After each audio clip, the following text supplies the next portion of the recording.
সুপ্রভাত বন্ধুগণ, আপনাদের সবাইকে জানাই প্রভু যীশু খ্রিস্টের নামে শুভেচ্ছা ও শুভকামনা। আসুন দেখি ঈশ্বর তার পবিত্র শাস্ত্র বাইবেল থেকে আজ এই প্রাতকাল আমাদের কি বলতে চান। আজ এই প্রাতকালীন অধ্যয়নের জন্য আমরা বের করব গীত সংহিতা তার 119 অধ্যায় 45 পদ। লেখা আছে, আমি প্রস্ত স্থানে গতায়াত করিব, কেননা আমি তোমার নির্দেশ সকলের অন্বেষণ করিয়াছি। ঈশ্বর তার এই সুন্দর বাক্যে আমাদের সকলকে আশীর্বাদ যুক্ত করে।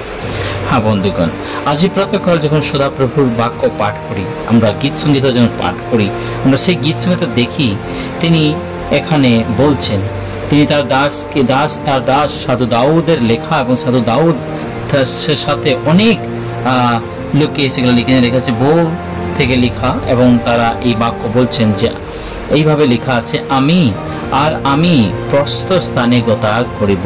হ্যাঁ বন্ধুগণ, প্রস্ত স্থানে গতায়াত করিব, তার অর্থ যে চওড়া পথের মধ্যে আমি যাওয়া আসা করব, কেননা আমি তোমার সেই নির্দেশ সকলের অন্বেষণ করিয়াছি। হ্যাঁ বন্ধুগণ, একটা বিশ্বাসী, যে পবিত্র প্রকৃত বিশ্বাসী, যে প্রভুতে বিশ্বাস করেন, সেই বিশ্বাসের প্রার্থনা তিনি নিগুড়ভাবে বিশ্বাস করেন। নিশ্চয়তা তার জীবনে আছে যে তিনি জানেন যে সদাপ্রভুর সাথে তার যে সম্পর্ক, পিতার সাথে যে সমস্ত ঘনিষ্ঠ, সেটার বলে তিনি বলেন যে আমি তোমার নির্দেশ সকলের অন্বেষণ করিয়াছি। হ্যাঁ বন্ধুগণ, কি আমাদের প্রার্থনা এইভাবে হতে পারে?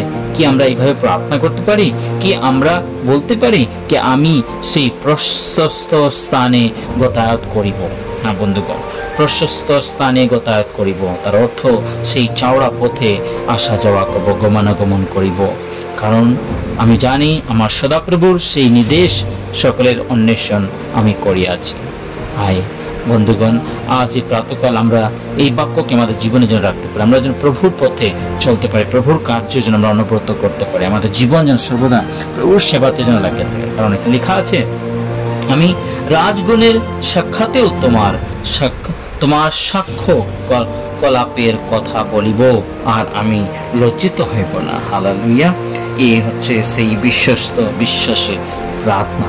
তাই আমরাও সেভাবে যেন প্রার্থনা করি। আসুন আমাদের জীবনকে প্রভুতে সমর্পণ করিয়া পবিত্র বাহিনীর সদাপ্রভু, তোমার মহানের ধন্যবাদ করি আজকের সুন্দর প্রাতকালের জন্য। আজ এই দিনের ভার তুমি গ্রহণ করো, তোমার পবিত্র আত্মা তোমাদের পরিচালনা করো, আমাদের প্রত্যেকটা পাপ অন্যায় প্রশ্ন ক্ষমা করো। এই ক্ষুদ্র প্রার্থনা যিশু তোমার পবিত্র নামে চায়, আমেন।